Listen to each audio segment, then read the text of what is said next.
Hi everyone, आज हम करेंगे मोडाल और मोडाल में भी हम करेंगे विल और वुड।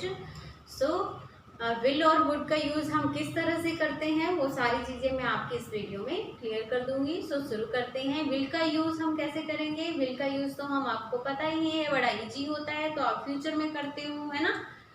और वुड का यूज थोड़ा सा आपको इसमें ध्यान लगाना होगा, क्योंकि कई बार ये पास्ट में होता है, कई बार ये प्रेजेंट में होता है, बट कई बार ये फ्यूचर में भी रोल प्ले करता है।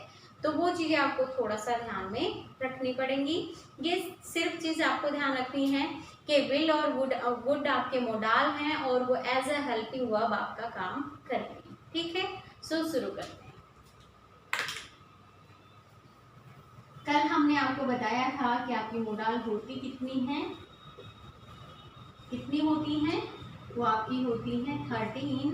लेकिन हमने इसको सिंपल मोडाल और मार्जिनल मोडाल में आपको बताया था, तो एक बार फिर से थोड़ा सा बता देती हूँ आपको। हम पहले हम ले लेते हैं विल और वुड, और सेकंड हम कर लेते हैं कैन और कुड, फिर हम कर लेते हैं शैल और शुड, ठीक है। फिर हम करते हैं मे और माइट, फिर हम कर लेते हैं मस्ट, और फिर आपका ऑट, ठीक है। ये आपकी सिंपल मोडाल हो गई, जो सिर्फ किसका काम करेंगी? सिर्फ हेल्पिंग वर्ब का काम करेंगी। ये चीजें आपको ध्यान रखनी है, ये सिर्फ आपका हेल्पिंग वर्ब का रोल प्ले करेगी। और जो दूसरी है हमारी मार्जिनल, वो दो रोल प्ले करेंगी। कौन कौन सा? एक तो मेन वर्ब का करेगी और एक आपका यूज्ड टू इसमें आएगी आपकी, और नीड और डेयर आप इसमें रखोगे, ठीक है। नीड और डेयर आप इसमें रखोगे। ये दो रोल प्ले करेंगी। कौन से रोल प्ले करेंगी? एक तो हेल्पिंग वर्ब का, जो मोडाल करती ही है, ठीक है, और दूसरा रोल प्ले करेगी ये मेन वर्ब का। तो ये चीजें सिर्फ आपको ध्यान रखनी है, ठीक है, ओके। तो मोडाल हमने लिखी आपकी will, would, can, could, shall, should, may, might, must और टू। ये हो गई आपकी 10, और ये 3 हमने इधर रखी हैं जो आपकी मार्जिनल ऑक्सिलरी वर्ब में आती हैं, ठीक है। हेल्पिंग वर्ब को मैंने कल आपको बताया था कि हेल्पिंग वर्ब को हम क्या बोलते हैं? हेल्पिंग वर्ब को हम ऑक्सिलरी वर्ब भी बोलते हैं, ठीक है। तो आज हम शुरू कर देते हैं आपका विल और वुड, ठीक है। विल और वुड। अब विल तो आपको पता ही है, पहले ज्यादातर क्या होता था, आप सिर्फ आई और वी को छोड़ते थे और सबके साथ बाकी, जैसे कि ही, सी और आपका इट, दे, ठीक है, यू, इन सब के साथ आपका विल यूज होता था। और कोई भी, जैसे आपका सिंगुलर या प्लूरल आप ले लीजिए, सबके साथ क्या यूज होता था? विल यूज होता था। और आई वी के साथ आपका क्या यूज होता था? शैल यूज होता था, ठीक है। लेकिन आज के टाइम पे इसमें कुछ ज्यादा डिफरेंस हम नहीं लेते हैं, सबके साथ हम विल का यूज कर लेते हैं, तो देयर इज नो मैटर।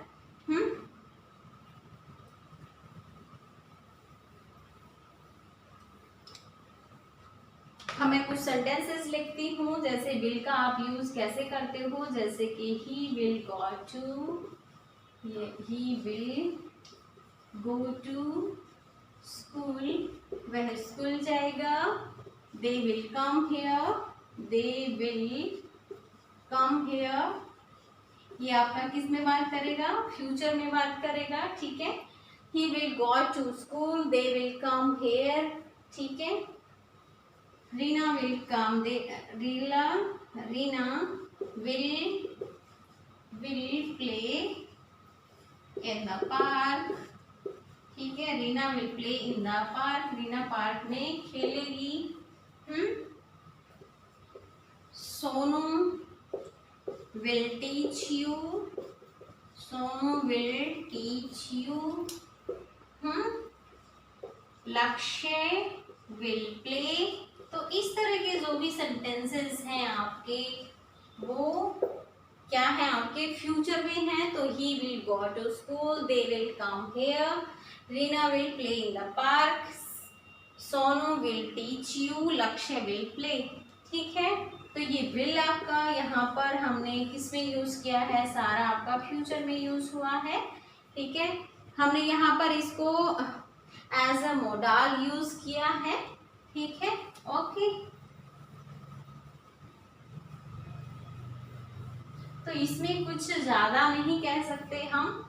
ठीक है, यह बहुत इजी भी होता है, आप इजीली इसको कैरी कर लेते हो। अब हम बात करते हैं वुड की। ठीक है, वुड किस किस तरह से आपका यूज होगा। एक पहला पॉइंट तो आपको ये पता होना चाहिए कि ये क्या है, पास्ट फॉर्म है। किसकी फॉर्म है, पास्ट फॉर्म ऑफ विल। ठीक है, इसकी पास्ट फॉर्म है, विल की पास्ट फॉर्म है। तो ये सिर्फ आपको ध्यान में रखना है कि ये पास्ट फॉर्म का ही रोल प्ले नहीं करेगी, ये बहुत बार आपका क्या रोल प्ले करेगी, कभी पास्ट में जाएगी, कभी फ्यूचर में आएगी, कभी प्रेजेंट में भी बात करेगी। तो आप सिर्फ इसको ही लेके नहीं चल सकते, बट हाँ ये चीज आपको ध्यान रखनी है कि ये पास्ट फॉर्म है किसकी, विल की। ठीक है, अब देखो मैं कुछ सेंटेंसेस रखती हूँ, जैसे कि I said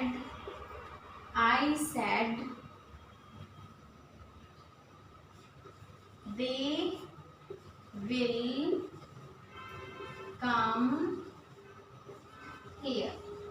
I said they will come here. ठीक है, तो आप इसको कैसे बनाओगे, I said that। ठीक है, थर्ड पर्सन आपका नो चेंज होता है, तो देखो आप दे ही रख दोगे। और विल का क्या बनाओगे, दे वुड कम हेयर। तो ये हमने इसका पास्ट में यूज कर दिया है। ठीक है, I said they will come hair, I said that मैंने कहा है कि दे वुड कम हेयर। तो ये सेड आपका अगर पास्ट में है तो ये वाली चीज भी आपकी किसमें रहेगी, पास्ट में रहेगी। यहाँ पर एज ए पास्ट फॉर्म इसने रोल प्ले किया है। अब आगे हम और बात कर लेते हैं। he said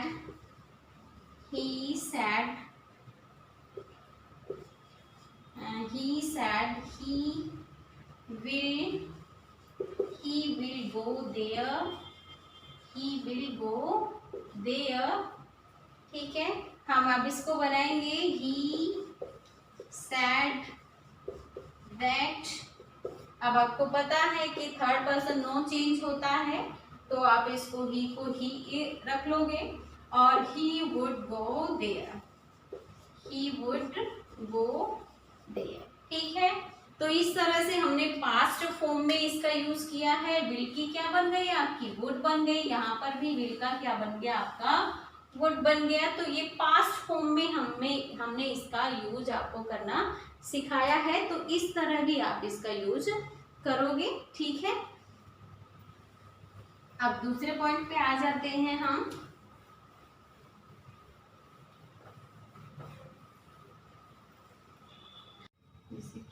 to express past habit,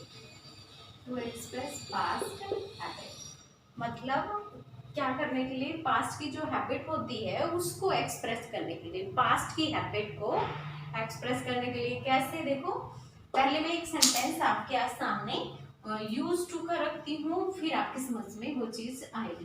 कैसे, देखो हमने रखा जैसे he used to play cricket, ठीक है। अब इस सेंटेंस को अगर पास्ट में हमें बनाना है तो किस तरह से बनाएंगे, he would के साथ he would play cricket, वो क्रिकेट खेला करता था।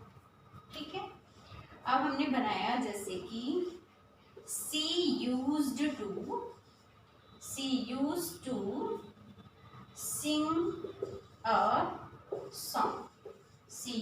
sing a song, ठीक है। She used to sing a song, तो आप कैसे बनाओगे इसका? सी वुड सिंग अ सॉन्ग, ठीक है। आप इस तरह से इसको यूज करोगे, ठीक है। यूज टू का मतलब अगर आपने पहली हैबिट, जैसे ये तो हमने वैसे यूज करके दिखाया कि आप यूज टू जैसे होता है उसको इस तरह से भी यूज आप कर सकते हो, लेकिन ये यूज टू की आपकी रिपीटेशन भी खत्म करता है। जैसे अगर आप यूज टू से आपने ये सेंटेंस बता दिया, एक ही आदमी की जब हैबिट आप बता रहे हो, हैबिट एक्सप्रेस कर रहे हो, तो उसके लिए आप एक बार यूज टू यूज करके दोबारा से उसको वुड से भी बना सकते हो, ठीक है। जैसे ये I used to play cricket, I would play cricket, she used to sing a song, she would sing a song, ठीक है। अब आगे और बनाती हूँ इसी में।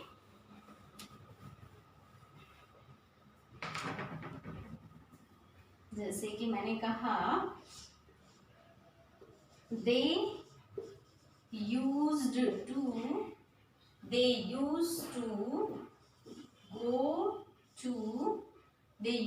गो टू मॉर्निंग वॉक, ठीक है। मॉर्निंग वॉक, वो कहाँ जाया करते थे? मॉर्निंग वॉक पे जाया करते थे। They used to go to morning walk. अगर आप इसको वुड से बनाते हो तो कैसे बनाओगे? They would go to morning walk, ठीक है। Morning walk, they would go to morning walk, वे मॉर्निंग वॉक पर जाया करते थे। तो वुड का यूज आप ऐसे कर सकते हो, ठीक है। हम और लिखते हैं, जैसे he used to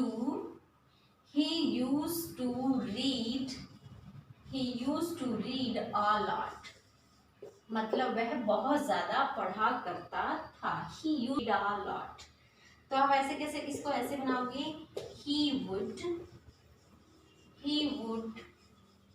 read a lot, ठीक है। Okay, he would read a lot, वह बहुत ज्यादा पढ़ा, ठीक है। यूज टू अगर आपने यहाँ यूज किया, हमने यहाँ पर वुड यूज किया, फिर हमने यहाँ यूज टू यूज किया, फिर आपने यहाँ पर वुड यूज किया, ठीक है। तो इस तरह से आप इनको कर सकते हो। और जब भी मैंने एक चीज और आपको बताई कि जब भी आप पास्ट की कई सारी हैबिट, मतलब एक साथ कई हैबिट जब आप बताते हो, तो एक हैबिट को बता के यूज टू के साथ बाद में आप वुड से बाकी की हैबिट को एक्सप्रेस कर सकते हो, ठीक है। आप देखो, हम आगे का यूज हम ले लेते हैं टू एक्सप्रेस प्रेफरेंस, ठीक है। प्रेफरेंस और चॉइस, ठीक है। मतलब इसको एक्सप्रेस किसी भी चीज को आप प्रेफर करते हो तो उसके लिए भी आप वुड का यूज करते हो। कैसे? देखो ऐसे, he would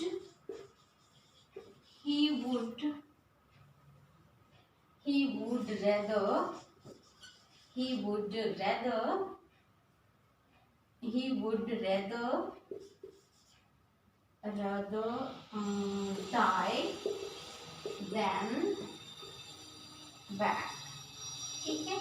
he would rather die than beg, वह भीख मांगने मतलब वह मरना पसंद करेगा भीख मांगने की बजाय, ठीक है। अब देखो, he would prefer tea to coffee, ठीक है। मतलब वह चाय, मतलब वह कॉफी की बजाय चाय लेना प्रेफर करेगा, ठीक है। he would prefer tea to coffee. अब इसमें हमने देन लगाया क्योंकि ये रेदर है, और प्रेफर जहां होगा वहां पर टू इसके साथ आप यूज करोगे, लेकिन यहाँ हम यूज सीख रहे हैं वुड का। जैसे कि she would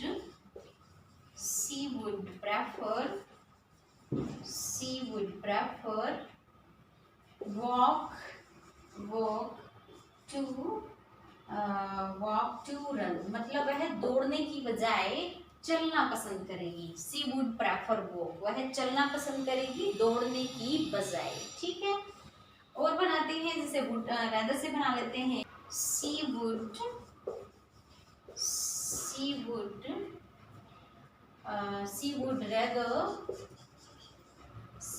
rather read than play। ठीक है, वह she would rather read than play मतलब वह पढ़ना पसंद करेगी खेलने की बजाय। She would rather read than play. ठीक है, ओके, तो इस तरह से भी आप यूज करोगे। जैसे कि वुड हमने यूज किया यहाँ पर, he would rather die than bad. ठीक है, तो हमने वुड रैदर ये तो हम एक साथ हमने ले लिया, लेकिन आगे हमें देखना क्या है, हमने इसके साथ देन यूज किया। ठीक है, ही वुड प्रेफर, फिर प्रेफर के साथ हमने टू को यूज किया। ठीक है, she would prefer walk to run. ठीक है, फिर हमने प्रेफर यूज किया। यहाँ पर बात आपकी दिखाने क्या है, टू एक्सप्रेस प्रेफरेंस और चॉइस मतलब किसी चीज को आप प्रेफर करते हो उसको पहले रख के और फिर कंपेयर कर देना। आप इतना भी बना सकते हो, ही वुड प्रेफर टी। ठीक है, ओके, तो इस तरह से हम इसका यूज करेंगे।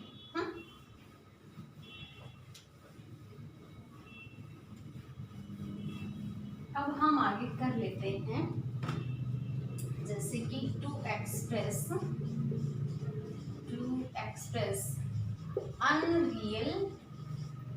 unreal condition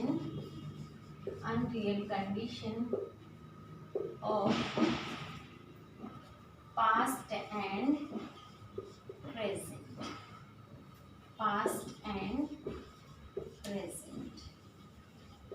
ठीक है, ओके, मतलब टू एक्सप्रेस अनरियल कंडीशन जो होती है आपकी, उसको एक्सप्रेस करने के लिए भी आप वुड का यूज करते हो। किस तरह से वो हम देखते हैं। देखो, जैसे कि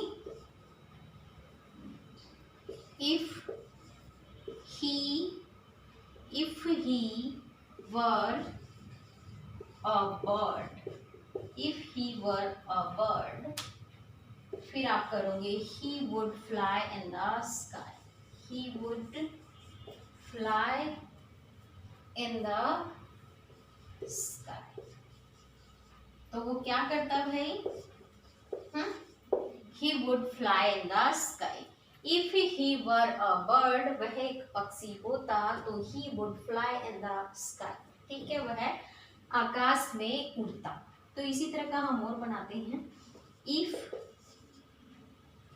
if he या if she were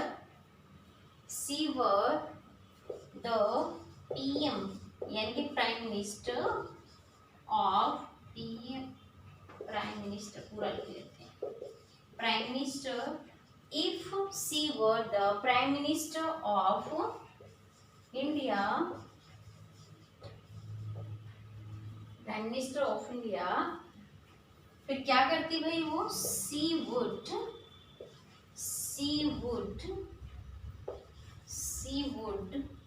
solve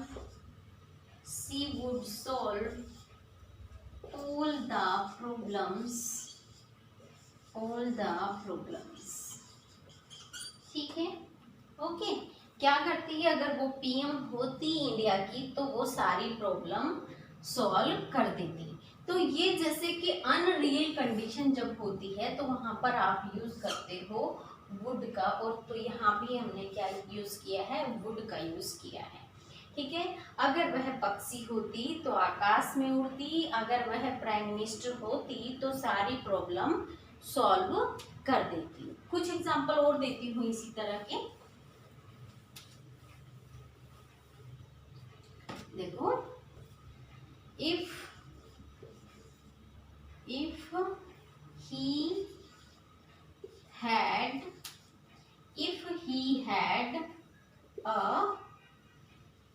he had a sweet voice sweet voice, if he had a sweet voice, he would sing a song. sing songs कर लो, sing songs। तो वह क्या करती, वह क्या करता, गाने गाता। ठीक है, अगर उसके पास अच्छी वॉइस होती तो वो क्या करता भाई, वो गाने गाता। ठीक है, अब और कर लेते हैं, जैसे कि if she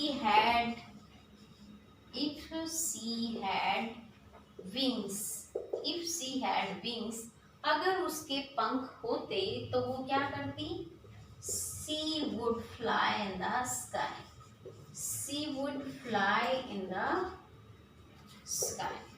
ठीक है, वो क्या करती भाई, आकाश में उड़ती। ठीक है, she would fly in the sky। देखो इन दोनों एग्जाम्पल को देखो, अगर उसकी एक अच्छी वॉइस होती तो क्या करता वह, he would sing songs, तो वह गाने गाता।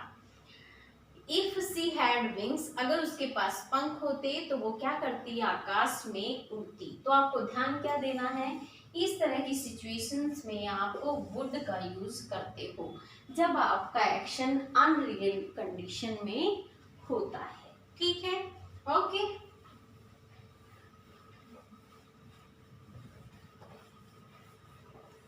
अब मैं कुछ और बताती हूँ आपको। जैसे मैंने लिखा he would read, और इसी को मैं यहाँ रखती हूँ he will read। वह क्या करेगा, पढ़ेगा। he will read और he would read, मैं इसके आगे आपका नाउ और लगा देती हूँ। ठीक है, वह पढ़ेगा, और ये मैंने कहा कि वह अभी पढ़ेगा, he would read now। तो ये आपका क्या हो गया, नियर प्रेजेंट हो गया। ठीक है, ये बात तो आपकी किस में हो गई, फ्यूचर में हो गई। ठीक है, विल क्या बताता है, आपके फ्यूचर के बारे में ही बताता है, और ये आपकी बात हो गई नियर प्रेजेंट की। ठीक है, नियर बिल्कुल साथ में, नियर फ्यूचर आप बोल सकते हो, जैसे बिल्कुल अभी के थोड़ी देर बाद, इस तरह से। तो इस तरह की सिचुएशन जब होती है बिल्कुल पास में, नियर फ्यूचर या मतलब प्रेजेंट आप इसको लिख लो, या आपको नियर फ्यूचर मतलब प्रेजेंट या नियर फ्यूचर इस तरह से कर सकते हैं। अब और लिखती हूँ, देखो she will go to school. She will go to school, वह स्कूल जाएगी। अगर मैं इसको लिख देती हूँ और बढ़ाती हूँ इसको, she will go to school tomorrow. ठीक है, मैंने कहा टुमारो को क्या करेगी, वो कल क्या करेगी, स्कूल जाएगी। ठीक है, she will go to school tomorrow, और मैं इसको अब लिखती हूँ she would go to school now. ठीक है, तो वो अभी स्कूल जाएगी, इसका मतलब ये हो गया आपका, वो अभी स्कूल जाएगी। अब कंफ्यूज नहीं होना है, कई बार ये प्रेजेंट में भी अपना रोल प्ले करता है, कई बार पास्ट में भी। मैंने आपको पास्ट में भी इसी तरह के सेंटेंसेस लिख के बताए थे कि पास्ट में भी यूज होता है। ठीक है, लेकिन यहाँ पर देखो इस तरह से भी ये यूज हुआ है। ठीक है, और लिखती हूँ, जैसे कि they will come here। ठीक है, they will come here। ठीक है, अगर मैं इसको ऐसे लिख देती हूँ, they would come here now। ठीक है, they would come here now, वो अभी यहाँ आएंगे और वो आएंगे। ठीक है, वो तो क्या, अगर आप यहाँ पर टुमारो लिख देते हो या डे आफ्टर टुमारो लिख देते हो, ठीक है, डे आफ्टर टुमारो इस तरह से।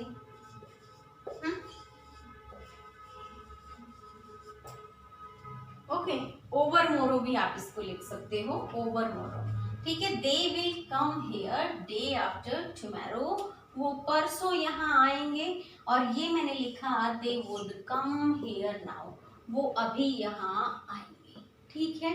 ओके, तो इस तरह के सेंटेंसेस में देखो फ्यूचर में किस तरह से, फ्यूचर की तरह बट नियर, बिल्कुल आपके साथ लगता हुआ टाइम, जब आपका एक्शन हो रहा है, जब आपका कोई काम हो रहा है उसके बिल्कुल साथ में, तो इस तरह से भी आप इनका यूज करते हो, ठीक है। कुछ और कंडीशंस बताती हूँ कि किस किस तरह से ये यूज होता है। देखो, अगर कई बार हम देखो ऐसे लिखते हैं, he will have gone, he will have gone, वह जा चुका होगा, वह जा चुका होगा, he will have gone, ठीक है। अगर मैं इसको लिख देती हूँ ऐसे, he would have gone, he would have gone by now, ठीक है, he would have gone by now, ये क्या कह रहा है, वह जा चुका होगा, सीधी सीधी बात है, आपका टेंस कहाँ है, फ्यूचर में बात कर रहा है, ठीक है। लेकिन ये आपका फ्यूचर में नहीं है, ये आपका फ्यूचर में नहीं है, ये आपकी पास्ट की बात है। पास्ट में भी ये आपकी मतलब सच्ची बात नहीं है, पास्ट की भी आपकी ये सच्ची बात नहीं है, आप संभावना में बात कर रहे हो, मतलब इसके साथ आप क्या यूज कर सकते हो, माइट हैव गॉन, ठीक है। He would have gone by now, वह शायद जा चुका होगा, ठीक है। अगर आप इस तरह से बात करते हो तो ये बात आपकी सच, मतलब ये एक संभावना की तरह है कि वह जा चुका होगा। अब आप देखो लिखने में कैसा लग रहा है कि ये काम आपका हो चुका होगा, लेकिन इस काम पे आपका संदेह है, ये आपका हुआ है या नहीं है।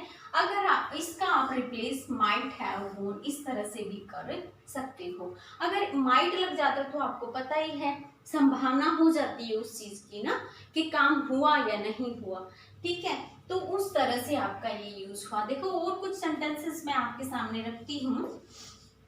She will have read that novel, ठीक है। मतलब क्या कि वह नॉवल पढ़ चुकी होगी, वह दिस नॉवल करके सही आएगी, ठीक है।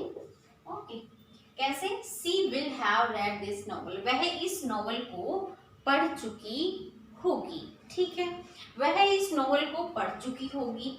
अब ये बात तो आपकी ये लगा लो कि श्योर हो गई, ठीक है, क्यों पढ़ चुकी होगी, क्योंकि वो सीधा सीधा आपको पता है कि फ्यूचर टेंस में बात चली हुई है, और वो क्या कह रहा है आपको कि वो नॉवल पढ़ चुकी होगी, ठीक है। वो बात आपकी फ्यूचर की ही चल रही है। लेकिन अगर मैंने बात कही ऐसे, she would have read this novel, ठीक है। She would have read this novel, अगर इस नॉवल को वह पढ़ चुकी होगी, संभावना है, मतलब ये काम आपका हुआ नहीं है, ये एक्शन आपका हुआ नहीं है, ये एक्शन आपका संभावना में है। इसकी जगह आप क्या कर सकते हो, माइट हैव कर सकते हो, तो इट मीन्स ये आपकी संभावना में है बात, मतलब वह इस नॉवल को पढ़ चुकी होगी। आप दैट करके कर लो इसमें, क्योंकि बात ये आपकी अलग से हो गई। She would have read that novel, ठीक है। तो मतलब कहने का ये बात आपकी संभावना में है, बट ये बात आपकी रियल में है, ठीक है।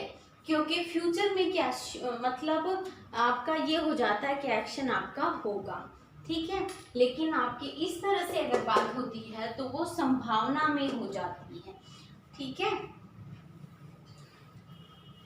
आप देखो कुछ और बताती हूँ आपको।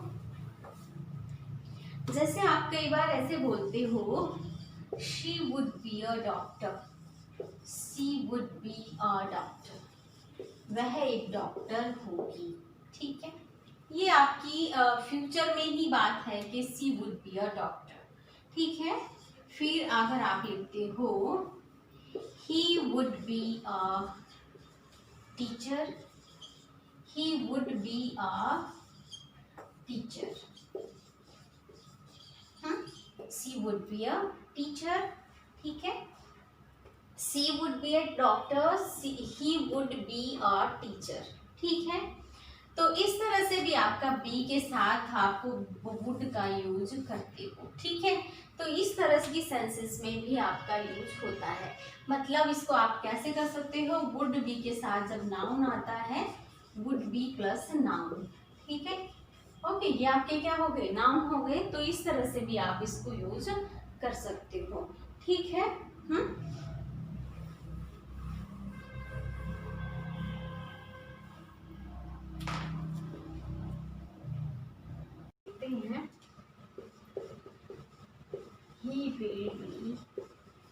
he will be reading, वह पढ़ रहा होगा। ये क्लियर हो जाता है, आपको समझने की ही नीड नहीं होती कि वो पढ़ रहा होगा। ठीक है, आपकी फ्यूचर की बात है तो इट मीन्स फ्यूचर की बात है कि भाई वो पढ़ रहा होगा, क्योंकि हमने फ्यूचर टेंस में क्या पढ़ा है कि बात क्या होती है, फ्यूचर की ही होती है। he will be reading। ठीक है, अगर हमने ये बात ऐसे कह दी he would be reading right now। अब ये बात हो गई आपकी प्रेजेंट की कि वह अभी क्या कर रहा होगा, पढ़ रहा होगा। तो ये बात कब की हो गई, आपकी प्रेजेंट की हो गई। क्यों, क्योंकि कह रहा है कि राइट नाउ, अभी वह पढ़ रहा होगा। तो अब की ही बात हो गई आपकी। देखो ऐसे लिखते हैं, he would be waiting for me right now। ठीक है, he would be waiting for me